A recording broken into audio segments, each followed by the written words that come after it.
Depuis quelques jours, entre deux exercices au large, l'Hermione trône dans le port militaire de la Pinfeld, au pied du château de Brest. La réplique de la célèbre frégate qui a conduit Lafayette auprès des insurgés américains est à l'eau depuis un mois, tout juste sortie de l'arsenal de Rochefort, après 17 années d'un chantier imaginé par une bande de passionnés. On s'est interdit de trop rêver parce qu'on n'était pas sûr d'arriver au bout, quoi. On a toujours intégré le fait que c'était une aventure à risque et que ça le resterait jusqu'au bout. Là, et maintenant ça navigue et puis il navigue bien, donc on y croit maintenant. C'est un bateau de guerre, hein, avec ses canons qu'on a reconstitués à l'identique le montrent, mais c'est aussi un navire associé à des valeurs de liberté, de fraternité entre les peuples. C'est un bateau qui a sa propre histoire et la réplique porte ces valeurs.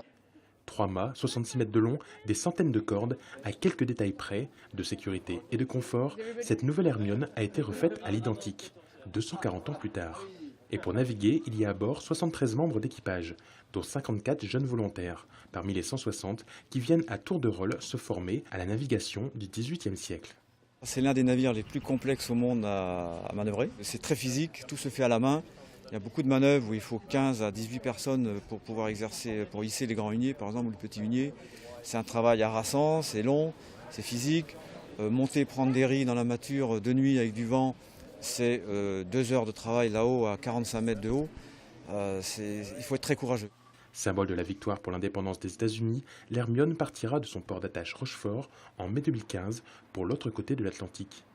Puis elle reviendra à Brest 2 fois, en août 2015 et pour les festivités de Brest 2016. Et cette fois, le public pourra monter à bord.